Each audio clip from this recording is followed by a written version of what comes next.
Buenas tardes, disculpe Buenas tardes. la tardanza.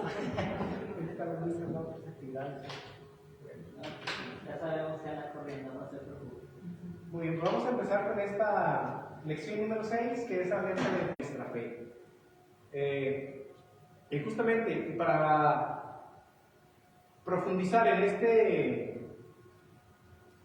este cambio, en esta conversión, no conversión como nos dice en la lectura, ¿verdad? Pero en esta conversión, en esta transformación, tenemos que ver la singularidad de Jesús, que hace suyo el proyecto del reino y lo presenta. Como vamos a ver ahorita, la idea del reino pues es una realidad que ya existía en el pueblo de Israel. Recuerdo que el mes pasado nos quedamos con estas cuestiones de que cuáles eran las concepciones del reino que se tenían. Los celotas, los fariseos, los escribas tenían una idea propia del reino. Por eso Jesús, al hablar del reino, no es como que es la última novedad, sino que más bien ya tenía un trasfondo. Nada más que en ese trasfondo, cada grupo esperaba una idea diferente del reino. Y con la predicación de Jesús, vemos que el reino va a corregir, va a reorientar, va a ser capaces de darle una nueva visión no se va a dejar encajonar por las ideas del reino que ya se tenían previamente a la aparición histórica de Jesús. Entonces, en este sentido, vamos a ir profundizando, vamos a ir avanzando en lo más correcto es decir, el proyecto de Jesús, que al final de cuentas es el proyecto del reino. Muy bien, para llevar a cabo esta misión, o para ir profundizando, vamos a centrarnos en estos puntos. Tenemos un número 1, que el motivo fundamental es el reino de Dios.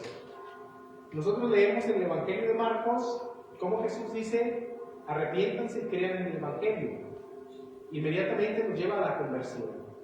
Y para que es una novedad, vamos a ver ahorita la novedad de Jesús, la terminología propia y los destinatarios. Por otro lado, también tenemos cuál es el contenido de este reino. Un contenido escatológico, es decir, es un contenido de cumplimiento que Dios ya había hecho desde el libro del Génesis, que había hecho en los patriarcas, que había hecho en los profetas, que había hecho desde la experiencia sapiencial del pueblo de Israel y que se cumple en Jesús. Escatológico en este sentido significa cumplimiento. La promesa de Dios, que es cumplimiento en la persona de Jesús. El contenido teológico, es decir,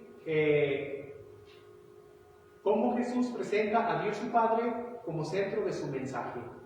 Jesús no viene a hablar de sí mismo, viene a hablar de su Padre que le inspira, de su Padre que le da esa autoridad de hablar. Por eso, cuando nosotros ya, después de la revelación de Jesucristo, ya hablamos del Dios que nos revela Jesucristo, el Dios de Jesucristo. Un Dios que se va a manifestar de una manera plena en las parábolas, en los gestos, en la muerte, en la resurrección y en la ascensión de nuestro Señor. Por eso decir contenido teológico es decir, un contenido de Dios mismo. Jesús nos presenta a Dios, el reino que es la soberanía plena de Dios. De hecho, los especialistas prefieren hablar de un reinado de Dios, porque la palabra reino nos hace referencia a las realidades mundanas, al reino como se puede ver, el reino de Israel, el reino de Egipto, el reino romano, aquí en nuestra tierra, el imperio azteca, el imperio maya. O sea, ya más la palabra reino hace más relación a realidades políticas. Por eso los especialistas prefieren utilizar la palabra reinado de Dios para mostrar esta soberanía plena de Dios. Dentro de este contenido del reino, el contenido soteriológico, es decir, este reino que se presenta como salvación para todos los hombres, y es la novedad plena del mensaje de Jesús, porque ni la llamada al arrepentimiento, ni la llamada a la conversión, ni la llamada a la que Jesús hace en el Evangelio de Marcos 1:15, no eran nuevas. Lo nuevo en el proyecto de Jesús es la salvación para el hombre. Y es muy interesante porque, por ejemplo, desde la cristología, eso se va a relacionar con la teología de la gracia que se presenta como salvación, la gracia que se presenta como este don de Dios que se da para el bienestar del hombre. Por eso, este es un contenido central en la persona de Jesús. Y si nosotros revisamos las parábolas, nos vamos a dar cuenta que las parábolas son transformadoras. Las parábolas que nos cuentan, personas que estaban enfermas, personas que estaban preocupadas, una moneda que se pierde, una oveja que se está extraviada, una pequeña semilla que da mucho fruto. O sea, las parábolas vienen a replicar la salvación. Y si a las parábolas les añadimos los gestos de Jesús, vamos a darnos cuenta que también es esta salvación para el hombre lo que es el centro. Entonces, si nosotros vemos los milagros, ¿quiénes estaban ahí? Los enfermos de cualquier enfermedad, los poseídos, los excluidos, aquellas personas que necesitaban ser reintegradas al pueblo. Y por eso vemos que el contenido soteriológico es este contenido de salvación. Les digo, es una palabra que a lo mejor de pronto nos puede sonar un tanto rara, pero en el fondo es eso, que el proyecto de Jesús, el reino de Dios, es la salvación para el hombre. Es esta... ¿No escucha cómo? No, gris. Ah, gris. Cierro conmigo. Entonces, por eso. Y después, en ese sentido, una manifestación muy explícita del reinado de Dios van a ser los milagros de Jesús.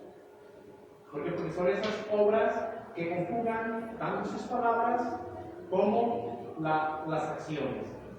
Y por eso los evangelios, si ustedes ven sobre todo el evangelio de Mateo y de Lucas, gran parte del evangelio, aparte de parábolas, es de milagros. Que Jesús camina sobre el agua, que Jesús multiplica los panes, que Jesús cura a un leproso, que Jesús libera a un endemoniado, que Jesús da la vista a un ciego, que Jesús revive a la hija de Cairo, y tantas cosas. Son esos milagros que nos llevan a ver que también es la concretización del reino de los cielos, en palabras y en obras. Porque la palabra de Jesús va a darnos esta nueva realidad. Por eso los milagros entran en ese sentido y tenemos pues, la duda razonable o la duda racional que se presenta entre los milagros. ¿Son posibles los milagros? Por eso la racionalidad y la posibilidad de los milagros. También tenemos que hacer una distinción en el lenguaje, sobre todo en los evangelios, que qué es lo que entendemos por milagro. Por ejemplo, en los evangelios habla de dinamis, que es una fuerza que cambia la misma naturaleza. Si ustedes ven la etimología de dinamis significa naturaleza también. Entonces, es un actuar dentro del mismo nivel, pues. No es algo que está por encima de la naturaleza. En el Evangelio de Juan se va a utilizar la palabra semilla, que es un signo. Si ustedes ven las bodas de Caná, si utilizan en el Evangelio de Juan las bodas de Caná, dice, este fue el primero de los signos que Jesús realizó para que sus discípulos creyeran en él. Son signos que nos hablan ahora también a nosotros. También la historicidad de los milagros, el carácter teológico de los milagros y la relación que encontramos entre la ciencia y los milagros. Entonces, esta primera parte del proyecto del reino de Jesús nos lleva a esta aproximación. Muy bien. En primer lugar, vemos la novedad de Jesús. El anuncio del reino que llega a la historia humana es la novedad de Jesús y el tema central de su predicación.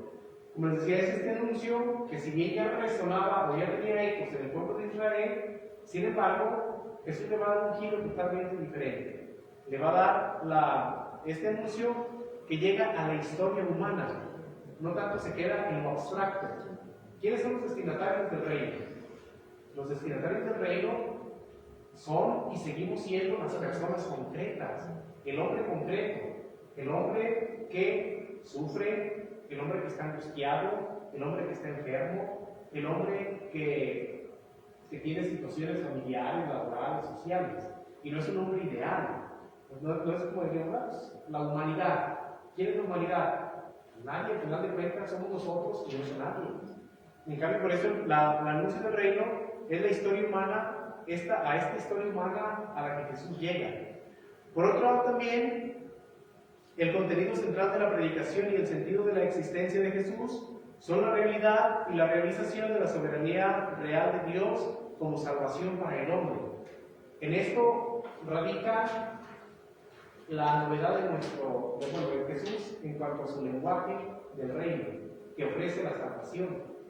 Porque si ustedes leen los profetas o alguno de los otros libros históricos, siempre se ofrecía la intervención directa de Dios, pero nada más para los que eran elegidos. Ustedes, no sé si recuerdan aquel pasaje en el que Jesús se encuentra con la mujer sirofenicia, que su hija está enferma. Aquel pequeño diálogo que es muy revelador, que nos dice: no está bien quitarle el pan a los hijos para echárselo a los perritos. Digo, las traducciones lo suavizan un poco, porque el término que se utiliza era muy fuerte, era muy fuerte. Entonces, y Jesús, y la mujer dice, a pesar de que para mí es una aparente ofensa, pero la mujer responde muy bien, dice, pero las migajas, es decir, aquello que le pudiera sobrar a Dios, nosotros lo merecemos. Y es salvación. Entonces, por eso, obviamente Dios, no va a decir, es que Dios nos dio lo que les sobraba para salvarnos. No, se da totalmente, se da completamente. Y esa es la novedad de Jesús, que es la salvación para todos.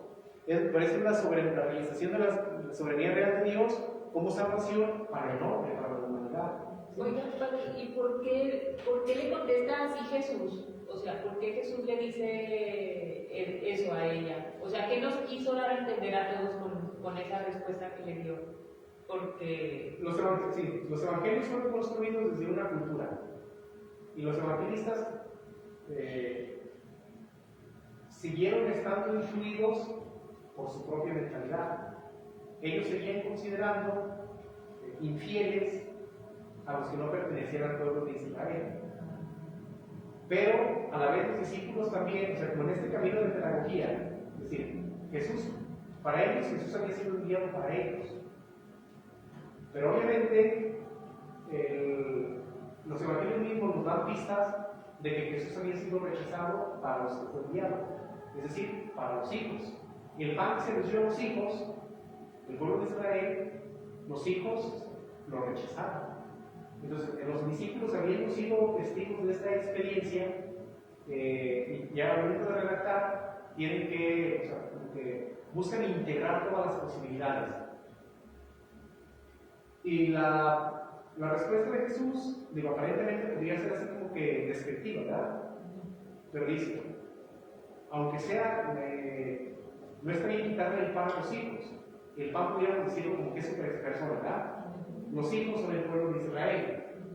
Dice Jesús, no está bien quitarle el pan que le había sido prometido al pueblo de Israel a lo largo de la historia de la salvación para dárselo a los paganos, para dárselo a otros.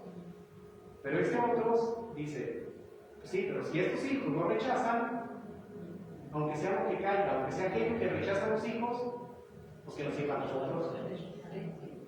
Y entonces, por eso Jesús dice, mujer, que se cumpla lo que has dicho. O en otro evangelio de Lucas dice, y Mateo dice, mujer, qué grande es tu fe. En ningún israelita había encontrado una fe igual. Y con esto se abre la universalidad de la salvación para toda la humanidad. Que ya no nada más es para los hijos, el pueblo de Israel que tenía esta concepción de ser hijos de Dios, de ser el pueblo elegido. Ahora ese pueblo que lo rechaza, esas migas, que en Dios no aplica, pues es una analogía. Dios completamente nos da la salvación a toda la humanidad. Es un texto instruido por la cultura misma. Pero que desde esa cultura se ve este proceso de decir, si los hijos no quieren el pan que se dé a todos. Y este pan, entiéndase la persona de Jesús y por lo tanto la salvación. La universalidad. La universalidad, exactamente. Y así como dice el Evangelio de San Juan, vino a los suyos y los suyos No lo recibieron. no lo recibieron. Exactamente. Sí, no, pero el Evangelio de San Juan es posterior y ya tienes una, sobre todo esa. 100 años, pero de por qué manera, pues. No, pero al final ya es un avance teológico más, es el prólogo fue después de todo el contenido. Muy bien, entonces por eso en esto radica la novedad del reino de Jesús, que Dios ya no se ve como exclusivo del pueblo de Israel, sino es una oferta de salvación universal para toda la humanidad. Podemos afirmar pues que el reinado de Dios fue no solamente el centro y el marco de la predicación de Jesús, sino también la causa de Jesús. Todo lo demás se ordena a este centro. Jesús vino a anunciar esta salvación. Y muchos otros aspectos rituales, muchos otros aspectos incluso doctrinales, se van a iluminar desde este centro. Pensemos, por ejemplo, en las purificaciones. Para los judíos, ¿qué era lo más importante? Pues Los mandamientos.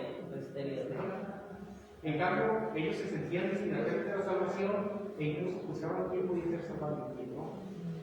Entonces Jesús viene a cambiar esta mentalidad. Y por eso dice, incluso hasta el domingo previo al domingo de Cuaresma, dice, no es lo que sale de dentro, lo que no es lo que entra lo que mancha el ojo, sino lo que sale de dentro. ¿Y qué dice? La boca habla de lo que sale de dentro. En este sentido, pues, de esta manera, esta salvación la que Jesús propone viene a hacer ese cambio. Es decir, la religión, la experiencia de Dios en la vida va más a la interioridad. ¿Por qué? Porque a veces podemos caer en la tentación de decir, cumplo con lo exterior y ya. Tan solo un ejemplo, para que no nos pase a nosotros. Vengo a misa el domingo 1 hora y ya con eso cumplí. Sin pensar que la misa nos proyecta la misión, pero lleva a ver cómo voy a aplicar en mi vida lo que celebré este domingo. Por eso una de las despedidas nos dice, vayamos a vivir lo que aquí hemos celebrado. De una manera muy práctica, actual. Y a veces voy a misa el domingo y ya cumplí misa. Pero si soy, por ejemplo, responsable de algún trabajo, de mi familia, de alguna prioridad, me olvido de lo que viví en el domingo y sigo siendo riguroso, exploto a mis trabajadores, les llamo la atención por cualquier nada, no tengo caridad para con quien está sufriendo, me piden un favor y no lo hago, no puedo hacerlo, tengo la oportunidad de ayudar a alguien, paso de largo, me piden que escuche o que preste mis servicios, con la afirmación de no tener tiempo, pues nos desalentamos y vivimos muy tranquilos. ¿Por qué? Porque fuimos a misa el domingo, cumplimos. A ver, el domingo, ¿qué hay que hacer? Levantarnos un poquito tarde, empezar con la familia, ir a misa, descansar, comer, prepararnos para el lunes. Todo está palomeado, muy bien. Entonces ya cumplí. En la semana no podemos aplicar porque vivimos el domingo. El lunes inmediatamente me peleé con algún compañero, tuve algún disgusto en la familia, regañé a alguien fuertemente, no practiqué la caridad, pero estamos tranquilos, ¿por qué? Porque fuimos el domingo, palomeamos ahí. Los requisitos del domingo, fui a misa, con eso. Entonces por eso tenemos que ir más allá. Por eso en el reino de esta novedad de Jesús, el centro es este reinado de Dios que nos transforma día a día. Y lo que no se limita únicamente con cumplir con ciertas acciones o ciertas actividades externas.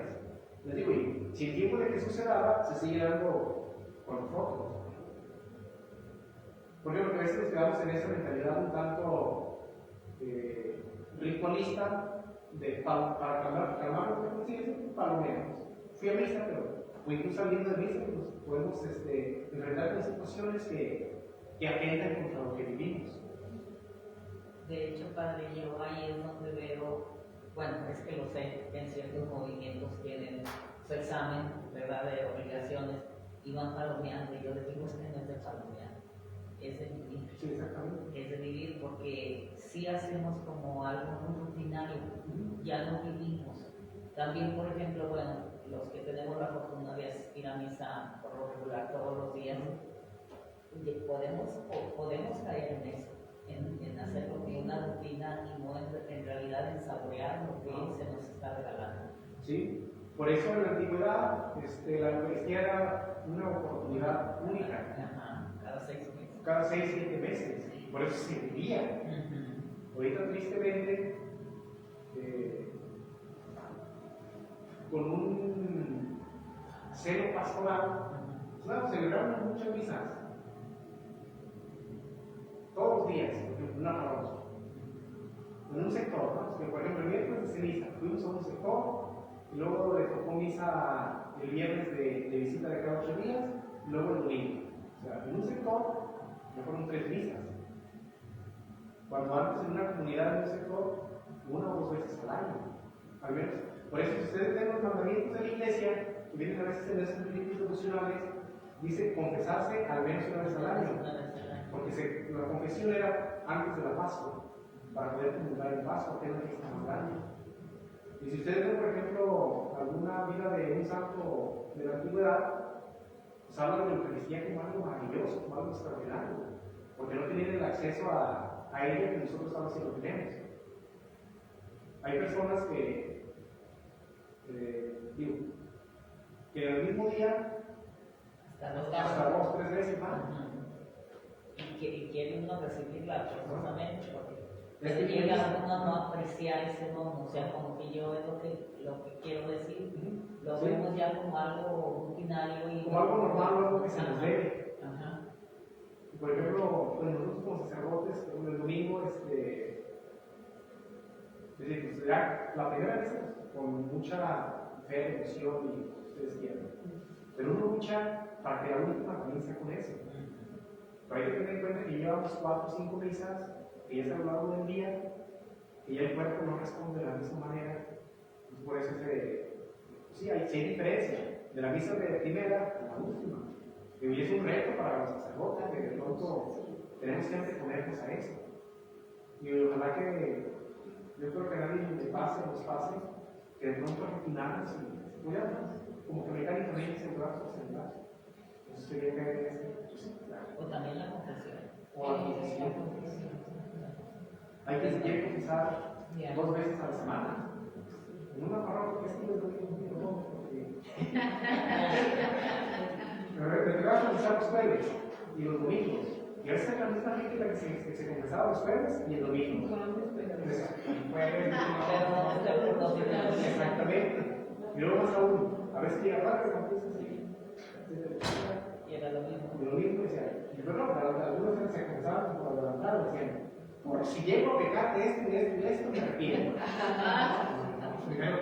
Pero en ese sentido, pues, que no peque, pero que realmente digo, si va a ser así, por si llego a pecar de esto y esto, me arrepiento. Pues no se trata de eso. Muy bien, entonces la siguiente, dentro de esta, de la cuestión del reino, nosotros tenemos que ser conscientes y decir, es un lenguaje diferente al nuestro. Para nosotros reinado, como occidentales, pensamos en los castillos, pensamos en el rey, en los tronos, toda la cosa, ¿verdad? Entonces, esta situación nos desafía desde esta terminología. Este desafío lingüístico que tenemos que adoptar porque el pueblo de Israel, también para designar la soberanía de Dios, utilizaba la palabra Malchut, que también es un reino, pero también lo ocupaba para una dimensión política. Pues para nosotros que ahorita somos herederos de estas pues sí, no bien, somos occidentales, ¿verdad? Pero a adoptar una realidad oriental, pues de pronto es como cuando aprendemos otro idioma, pues. Aunque sea que para mí esto significa esto, pero en otro idioma significa algo diferente. Por ejemplo, para quien dice que el italiano es fácil, pero no tiene ahí sus cuestiones un poquito difíciles. guardar. Para nosotros, ¿qué es guardar? De que algo dentro. Y para los italianos, guardare, uno dirá, guardare, es lo mismo, pero no, es observar. Entonces, por eso no es tan fácil, uno se puede ir con la finca. Por ejemplo, un italiano puede decirle, guarda la pluma. Yo agarro la pluma y la guardo. Debe ser bien esa. Vigila la pluma. O por ejemplo, el verbo salir. Sal de la mesa. Me retiro y salgo. Pero no. Salir es subir. Subir. Subir camino. Pues es decir, que desde la silla eche un brinco y se ponga arriba de la mesa.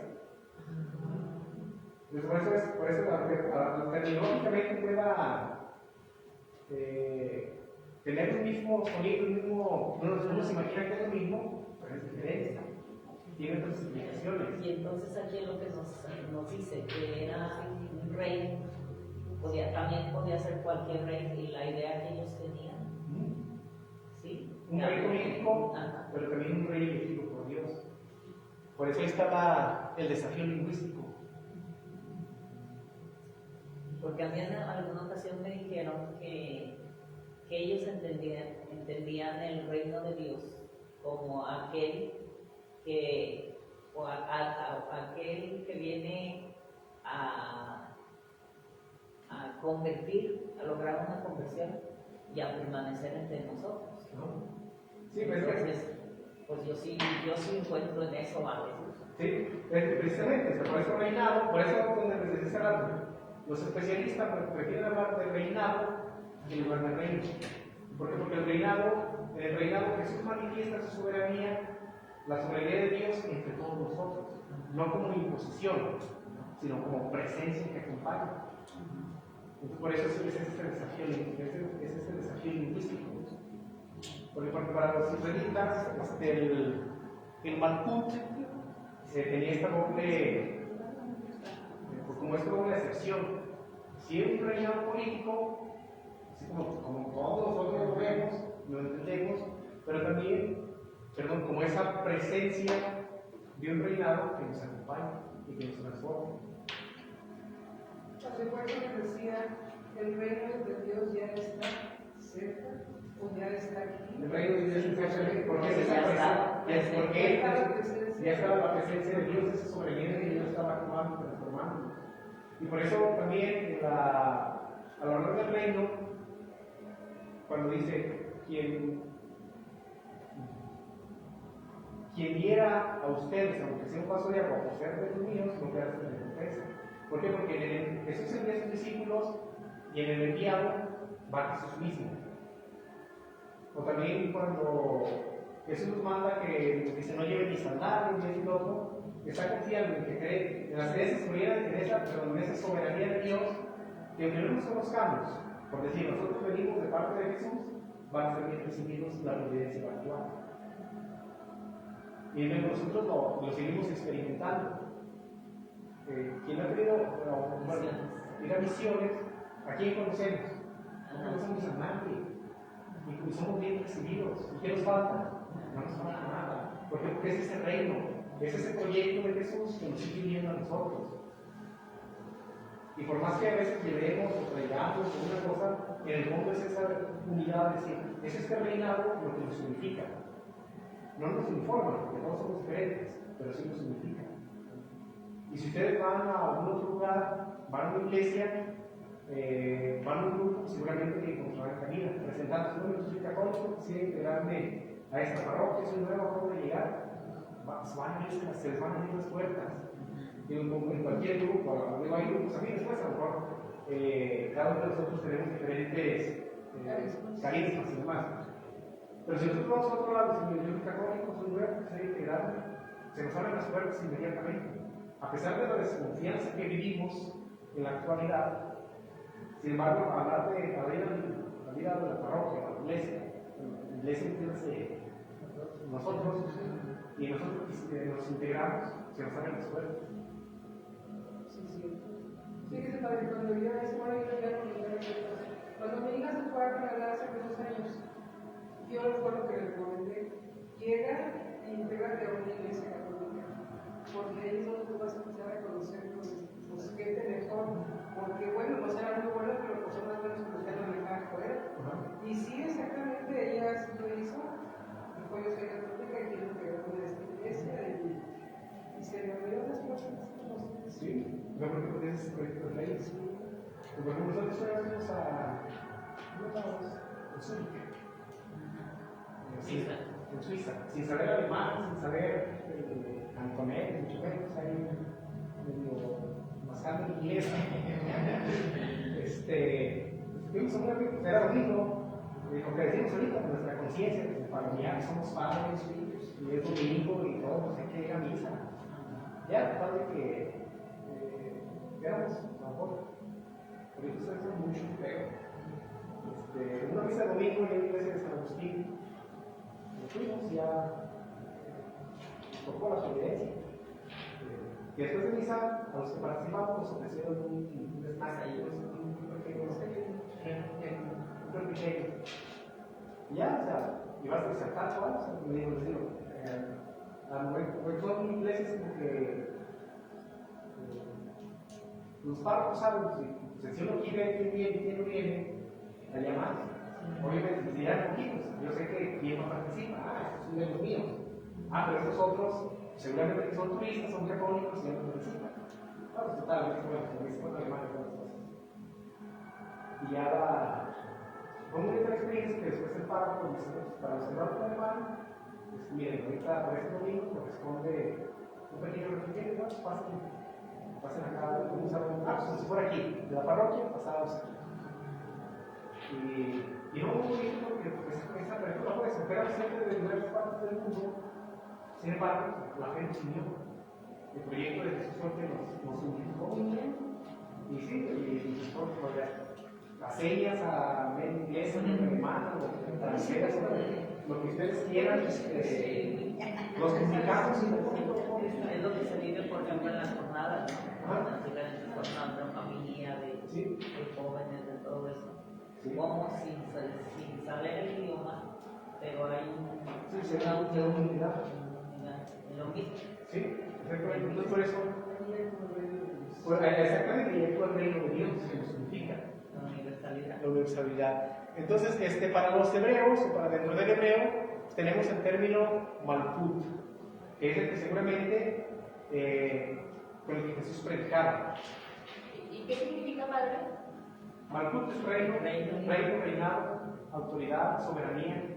Es a diferencia de nosotros que tenemos diferentes sustantivos para diversas realidades, en el hebreo es un lenguaje más experiencial, más general. Nosotros somos más analíticos.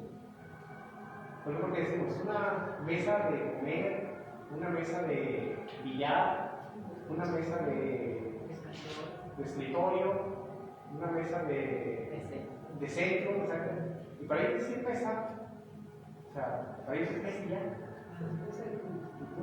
Ya por eso tiene que ver en qué contexto se dice para saber, es que se refería a una mesa de este estilo. Y sobre todo ellos van más a esta cuestión experiencial, no tanto analítica. Por ejemplo, si ustedes han leído, bueno, la cuestión del corazón, la última encíclica del Papa Francisco, la Benedictus Nos. Para nosotros, corazón es el músculo que bombea sangre en nuestra vida. En cambio, para ellos, el corazón, primeramente, pues es esa integridad, es eso que nos da vida. Y pues, para nosotros, para nosotros decir corazón, inmediatamente pensamos en el músculo, ¿no? Para ellos decirle, es aquello que da vida. ¿Y qué es lo que da vida? El corazón.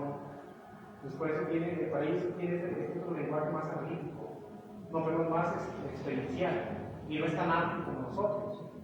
Por eso es difícil hacer las traducciones, por ejemplo, que nosotros ya necesitamos una interpretación. Y por ejemplo, solo para hablar de misericordia. Para nosotros ya tenemos la palabra misericordia, tenemos la palabra compasión, tenemos la palabra empatía, tenemos la palabra sensibilidad. y todos van en el mismo sentido. Por ejemplo, para los hebreos el Kemet o el Kesed, en primer lugar significa solidez, significa aquello que es sólido, que parte de la experiencia de una piedra.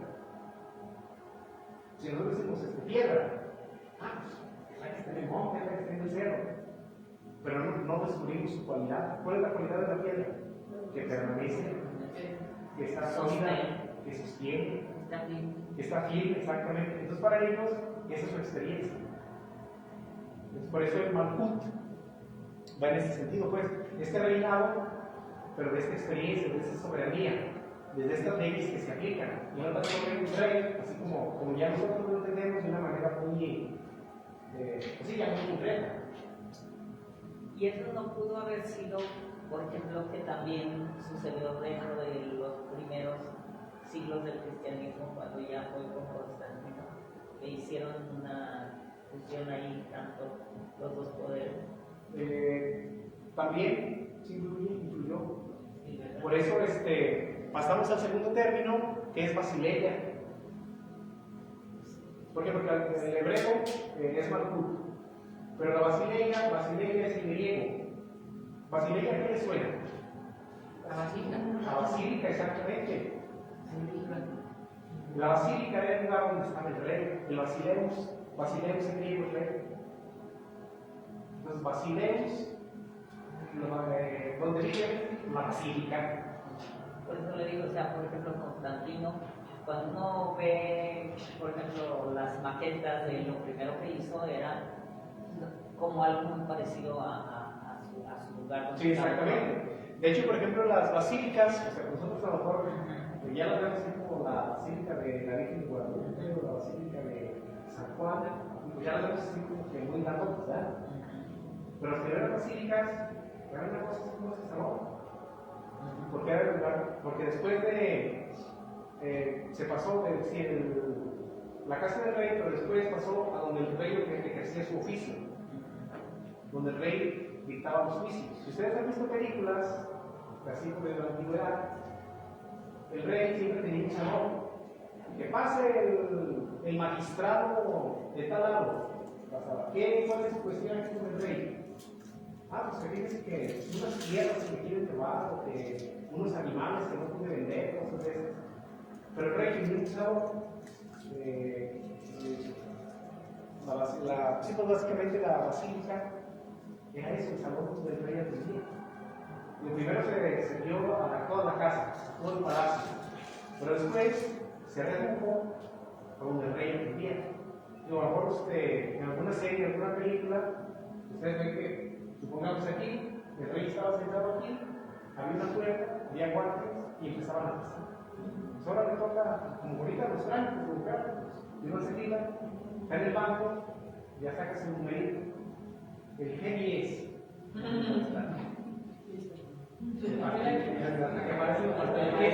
G10 Manzanilla 3.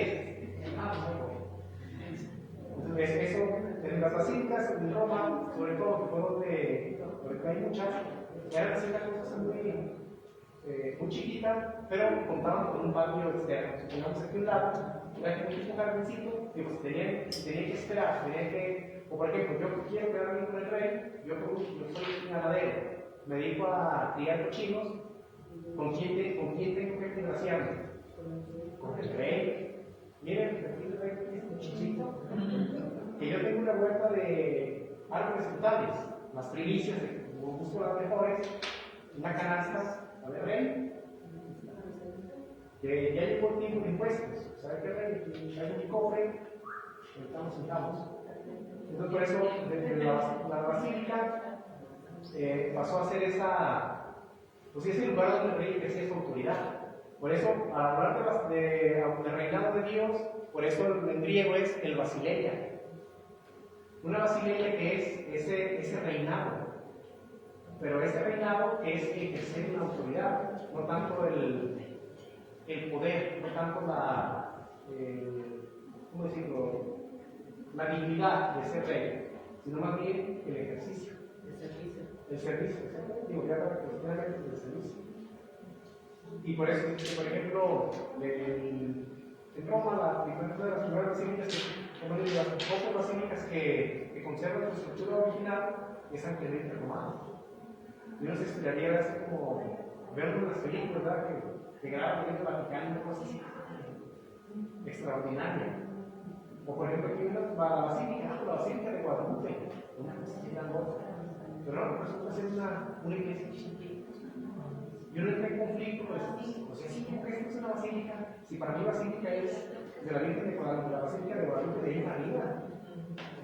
Pero no, porque era estas primeras iglesias que eran donde los obispos ejercían su servicio pastoral. Es que vino una exposición hace como 4 o 5 años de Roma, no sé qué decía, de Pedro no me acuerdo, no, en México.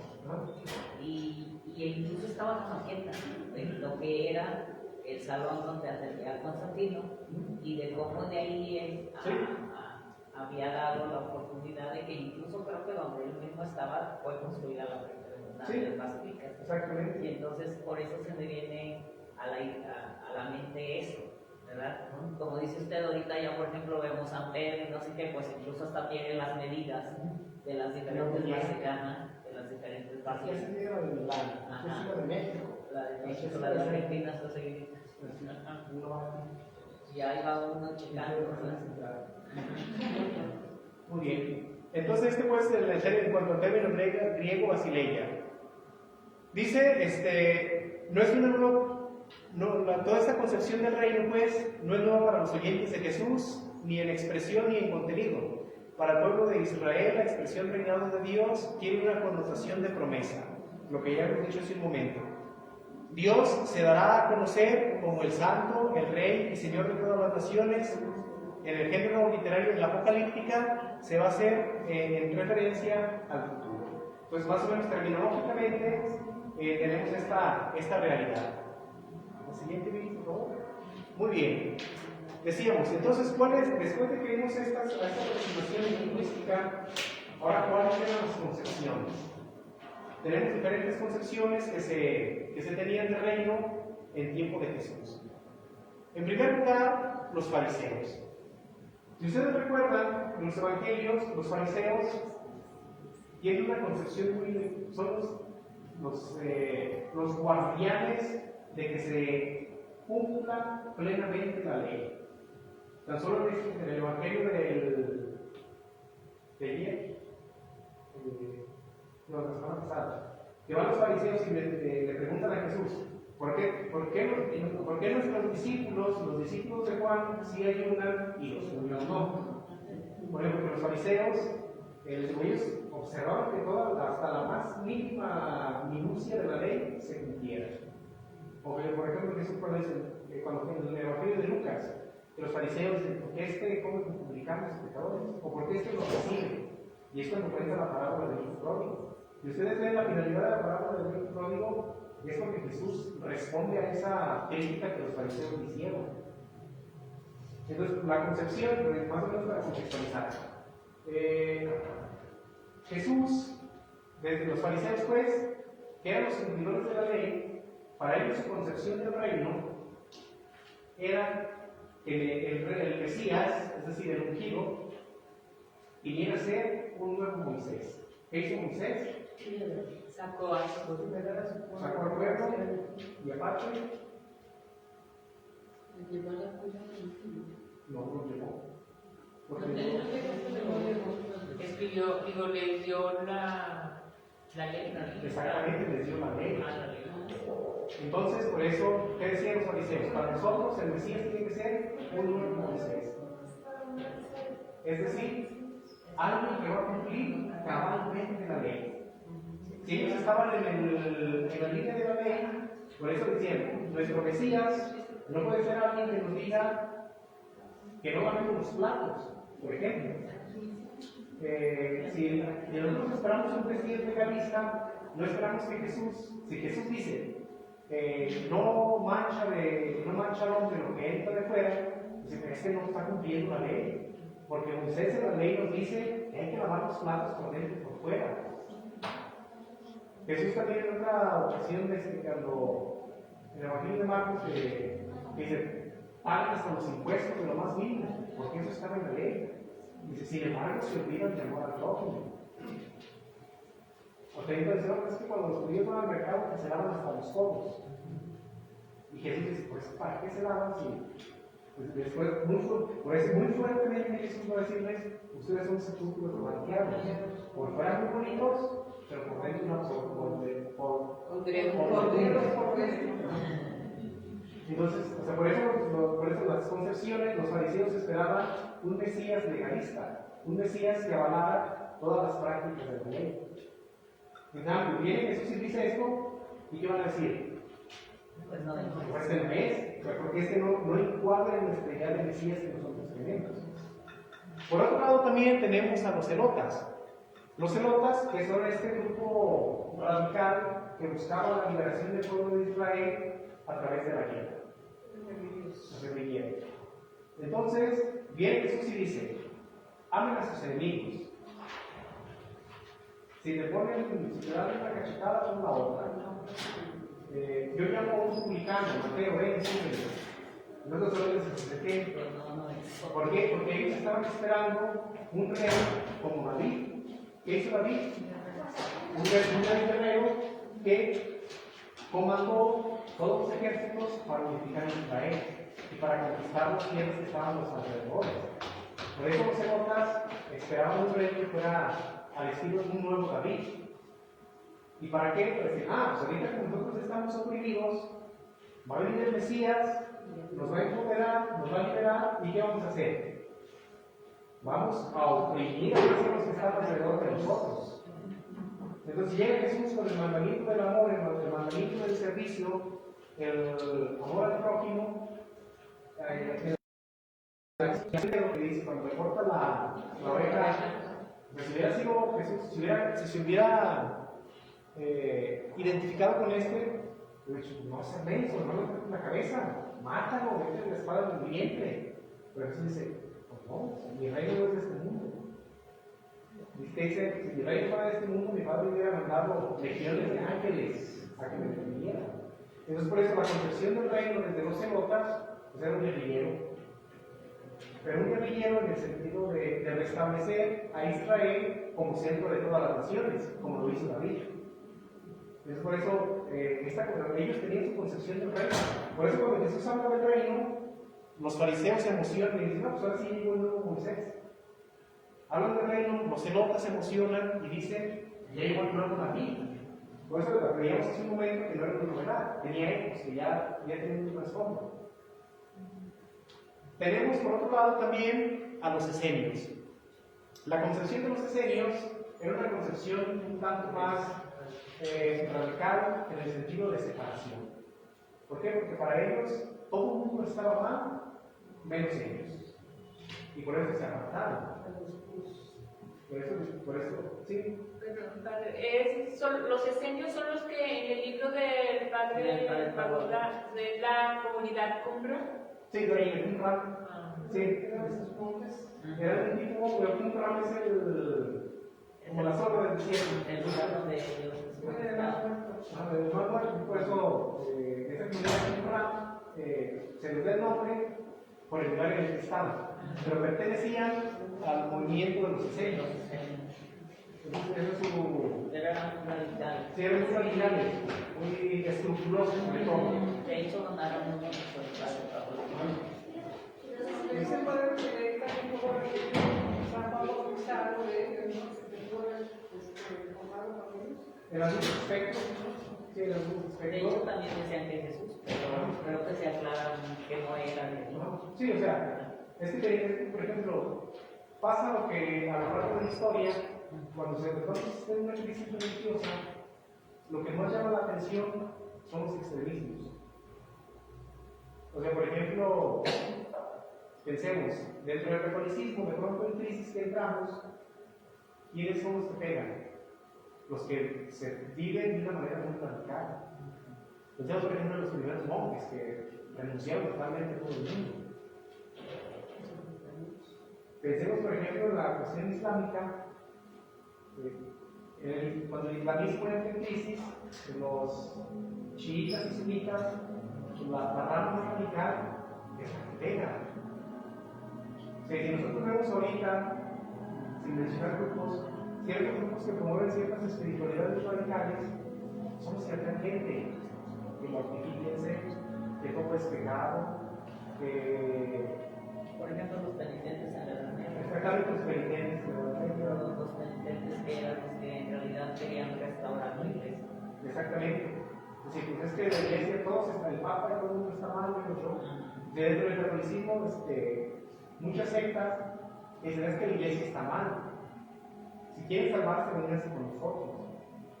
Digo, a lo largo es parte de la historia humana, que cuanto más nosotros entramos en crisis, más de estos grupos aparecen como alternativa. Y eso mismo pasaba en el tiempo de Jesús. Es decir, si el judaísmo está en crisis, nosotros vamos a tratar de vivirlo lo más puramente que se pueda, pero nos radicalizamos. Y para ellos, el Mesías tendría que ser alguien que viniera a hacer la restauración del pueblo de Israel en cuanto al culto espiritual. Bueno, quien haya tenido la oportunidad de ver algunas películas en Semana Santa o en Navidad, cuando Jesús es presentado al templo o que por ahí se dan unas escenas, pues hemos puesto un movimiento de que llevan animales y que por ahí andan bailando, y que por ahí andan gritando, corriendo y caminando y demás. Para ellos eso es inconcebible. Y que es ahí donde suena un eco cuando Jesús hace la purificación del templo, que escucha a los vendedores, decían que seguramente Jesús recibió cierta influencia de este grupo. Pero para ellos no era tanto el templo material, era el templo espiritual. Y por eso las prácticas, las purificaciones, los ritos de iniciación que se tenían, porque esperaban un Mesías que constituyera al nuevo pueblo de Israel, pero desde esta dimensión espiritual. Bueno, es que yo sí he visto alguna película sobre las ruinas de Qumran y sí dice de los grandes lugares, los Kimbe, algo así, donde se purificaban y que ellos antes de entrar tenían que purificarse y incluso hasta cambiar sus ropas y demás. Y es donde uno piensa, pero Jesús no hizo eso. Yo también pienso que ni Juan Bautista. No, para ser parte de la comunidad tenía que recluirse. Ni Jesús ni Juan Bautista estuvieron recluidos. Y también tenían un lugar muy especial donde tiraban los rollos, ¿verdad? Para... Sí, y lo más que en películas, pues gracias a los descubrimientos del mar Muerto, se han rescatado las prácticas que ellos tenían. También dicen que han encontrado todavía algunas partes de las pirañas donde ellos se bañaban. Sí. Hay muchos pasamientos todavía. Por eso piensan que eran unas personas, unos monjes, pues que daban mucha su purificación. Sí, o sea, gracias a los descubrimientos del mar Muerto, bueno, porque primero se encontraron los escritos, pero con base en los escritos se han hecho exploraciones arqueológicas y han ido buscando y han encontrado cosas que corresponden con los libros, bueno, con los rollos. Sí, la práctica era de bañarse, que se entraba por aquí, se salía por acá. Entonces llegan, escarban y dicen, esto que está escrito corresponde a este basamento arqueológico. Y lo tienen, Y lo como tienen. ruinas. Como Exactamente, ruinas. son tipo ruinas. Entonces, por eso, dentro de la providencia, dentro de todo lo que pronto de las radicalidades, se los conduce a la verdad. Porque ellos, al ser radicales, al esconder los romanos y demás, pues permitieron que nosotros conociéramos sus prácticas y con sus prácticas, pues la vida religiosa del pueblo de Israel, cómo era la Palestina del siglo I. Entonces, si ellos hubieran dicho, nosotros dentro de nuestras purificaciones nomás nosotros, si llevamos todo o nunca escribimos nada, pues hubiera perdido todo. En cambio, por los registros que ellos llevaban, por lo que guardaban, pues se han recuperado esos vestigios. Y aparte también, gran parte de algunos textos, por ejemplo, el profeta Jeremías, textos, los más antiguos son de ellos con ellos. Porque las otras son, con otras transcripciones, supongamos del siglo V a.C. Pero ellos tenían unas que eran del siglo VII. Entonces, esa es la riqueza. Por eso, como dice dicho, Dios escribe de hecho a pesar de que eso se debe separar, pues dentro de eso se saca algo bueno. Sí, de hecho dicen que ellos se fueron al desierto Porque no estaban de acuerdo con todo lo que estaban haciendo ya los sacerdotes dentro del templo. Sí, pues lo mismo, digo, que esa misma experiencia fue replicada por los monjes. A lo mejor ya de una manera más global, decir, pues es que la vida del mundo, la vida de grupos, de placeres, de esto que ya no me llega. Entonces es muy amado. Y por ejemplo, si nosotros vemos la vida de grandes santos, su conversión es por eso. Por ejemplo, pensemos en San Francisco de Asís. O sea, él lo tenía todo para ser un caballero. San Ignacio de Loyola. O sea, si a nosotros nos dicen que venimos de una familia económicamente muy buena, pues hay los que, bueno, menos, yo sí me quedaría. Bueno, sí, sí. Sí, me hubiera quedado. Sí, pues por ejemplo, Sí, pero es lo que llama. Por Exactamente, ejemplo, es lo que de llama. San Francisco lo que llama es esto. Como teniéndolo todo, Exactamente. lo Eso, pierde los para monjes, ganar, los para Francisco ganar. también. O sea, pierde la vida para ganar la vida eterna. Porque a nosotros nos ha tocado, al menos más de uno de nosotros, ¿para qué voy a andar sufriendo, caminando ya con todos los demás? Y puedo tener servidumbre, puedo tener dinero, puedo tener trabajo, puedo tener todo. Pero yo creo que San Francisco de Asís tuvo el llamado de Dios y él lo recibió tal cual, pues de una manera también como que, bueno, hablando de lo radical, pues muy radicalmente, porque él renunció absolutamente a todo, pues tanto que se murió a los 88, 89 años por la simplicidad de su cuerpo, La esperanza de por el amor a Dios. Era como los 40 también, ciertamente. Pues sí, pero yo digo, bueno, de cualquier manera decir, y escuchando el llamado de Dios, restaura mi iglesia, ¿verdad? Precisamente porque no O sea, estaba ya la empezó, iglesia. pero eso era lo que hacían los penitentes en ese tiempo. Penitentes, Eran los monjes también. era lo que hacían, no precisamente Unos 1000 años antes de San Francisco de San Antonio de Abad, en el desierto, estaban en el desierto. Y los eremitas también. Exactamente. ¿Verdad? Se renuncian. Por eso vemos que esa es la respuesta, pues, de pronto de la corrupción entendida en el sentido no política, sino más bien de Ya lo consumo, decía, pues, de esto se va. Entonces, por eso los esenios buscaban eso más o menos. Ciertamente de una manera radical, pero ahí su visión decía: nosotros tenemos razón, los demás no. Quien quiera salvarse, venga con nosotros, como los protestantes, con muchas sectas. Quien quiera salvarse, deje su catolicismo y venga con nosotros. Muy bien, entonces estas tres visiones más o menos eran las que circulaban así en el ambiente en tiempo de Jesús. Por eso cuando Jesús habla del reino de Dios, lo hace de una manera muy singular y especial. ¿Por qué? Porque de alguna manera asume la ley, la liberación y la purificación, pero purifica la convicción de cómo la veían estos señores. Por ejemplo, no podemos decir que Jesús no habla de ley, no habla de liberación y de purificación. Obviamente que Jesús lo hace en el reino, pero no como lo entendían estos grupos, de una manera diferente. De esta manera, el mensaje de Jesús sobre la llegada del reino de Dios debe ser entendida en el horizonte de la humanidad, de la pregunta por la paz, la cuestión de la guerra, por la estabilidad, también de la guerra, el amor, desde los fariseos, la libertad, los celotas, la vida de los ascetas y la justicia.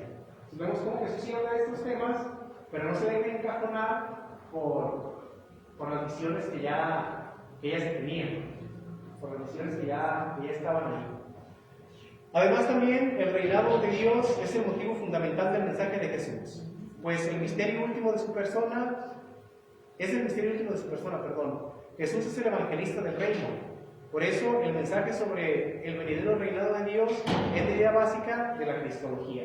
Lo que decíamos al inicio, no podemos separar el mensaje del reino de la persona de Jesús, porque el reino que Dios promete se va a personificar en Jesús. Orígenes, un escritor eclesiástico del siglo III, IV, dice que en Jesús, o más bien define a Jesús como la autobasileia, es decir, la personificación del reino en Jesucristo. Entonces, por eso, la cuestión del reino, Jesús no podemos separarlo. Mensaje y mensajero. Mensaje y mensajero se unen. Y en este sentido encontramos la gran verdad de que lo que Jesús dice del reino lo vive, y lo que vive es lo que predica. Es una novedad. Esa siempre será la novedad. La siguiente, Vic, por favor. Muy bien, los destinatarios. Ya no vamos a hablar para No, pues voy a intentar. Porque como ahorita estamos aquí en una puerta, pues ahorita nos quedan 3 minutos. Muy bien. Los destinatarios, como los evangelios mismos lo dicen, son los pobres, los marginados, los enfermos y los pecadores. Vas a leer el evangelio de Lucas en el capítulo 4, en la sinagoga, cuando Jesús lee aquel rollo del profeta Isaías, y precisamente a todos ellos son los destinatarios, que a la vez eran excluidos del pueblo. Eran aquellos que no contaban al final de cuentas. También el evangelio tiene como destinatario a los paganos. Desde la palabra de Dios tenemos aquel jefe de las legiones romanas, a la mujer sirofenicia, al leproso, de aquellos 10 leprosos, que también para ellos es la. aquel que tiene por su siervo. El romano. Mira, no vayan a decir, yo no soy de repente a mi casa y dice, yo también tengo autoridad, así como tú quieres, yo tengo. Si le digo a un soldado ven, él viene. Si le digo va, si le digo hacer esto, hacer. Entonces por eso esa es la ley. Yo no soy digno. Entonces por eso nos dice, en Israel tampoco he encontrado una fe de esta magnitud. Y finalmente, vemos que los destinatarios pues son todos hombres.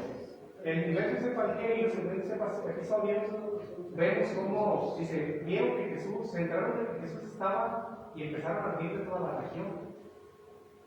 Y cuando Jesús dice, anunció el reino en la Decápolis, en aquellas 10 ciudades, pues también venían de Transjordán, del otro lado del Jordán, de Traconite, de Siria, de Fenicia, o sea, de todas las regiones del pueblo de Israel, pues, se no más todo Israel, sino también todas las culturas que estaban, o todos los pueblos que estaban ahí.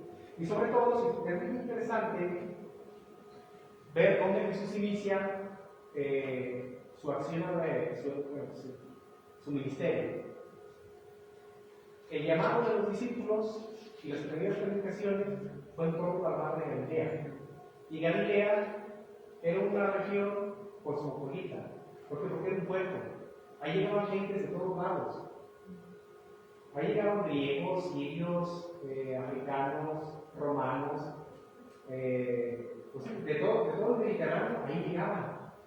Entonces, por eso es muy importante ver cómo Jesús, si bien de pronto en los evangelios se cierra al pueblo de Israel, pero es muy importante ver cómo su ministerio inicia en torno a Galilea. Y Galilea era una ciudad cosmopolita. Una ciudad que reunía muchos tribus, una ciudad que reunía No tenía poquita gente, porque Cafarnaúm me imagino que era donde entraba todo sí. los que venía de otros. Exactamente, o sea, era lugares de mucha movilidad humana. Y si ustedes se fijan, después de la resurrección, ¿qué es lo que le dice a María Magdalena? Ve y dile a mis hermanos que los espero en Galilea. Se menciona, dile que los espero en Jerusalén, porque es el centro religioso. Los espero en Galilea, donde se congrega la humanidad, en ese sentido. Por eso los destinatarios del reino son todos los hombres. Y sobre todo ahorita con la cuestión de la evangelización en la ciudad, al final de cuentas Galilea era una ciudad. Y a veces nosotros nos vemos muy desafiados de cómo se evangelizar aquí en la ciudad, porque estamos en la zona conurbada. Y nos olvidamos de ese criterio muy importante, que Jesús ya nos espera como los hermanos que están allá afuera. Hay que ir acompañarnos en ese camino. Nuestra tierra de Dios no estará aquí porque ustedes no lo tienen. A lo mejor no lo viven y a lo mejor no son conscientes, pero Jesús se les hablará siempre. Y esas son palabras de Él. Veis, mis hermanos, que nos espero en Galilea. En otras palabras, veis, mis hermanos, que estoy en las realidades concretas, que estoy en la ciudad, que estoy en donde se congregan los hombres de todas las culturas.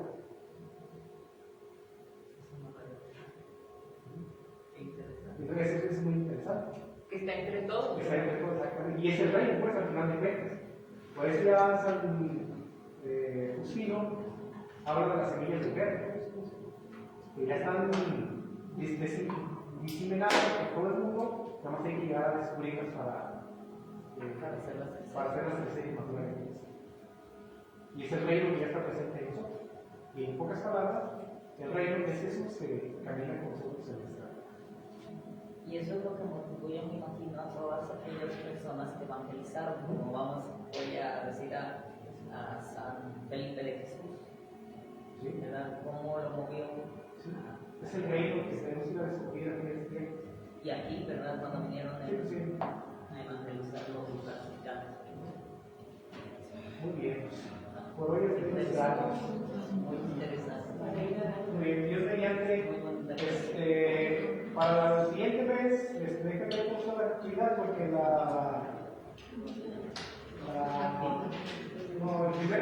el primer fin de semana, la primera semana, aquí en la parroquia vamos a tener formación de los buenos ejercicios por hermanos para los pequeños. Por la cama. A lo mejor cambiamos de hecho. Nos avisa. Les avisa que bueno. Sí, muy bien. Muchas gracias. Gracias.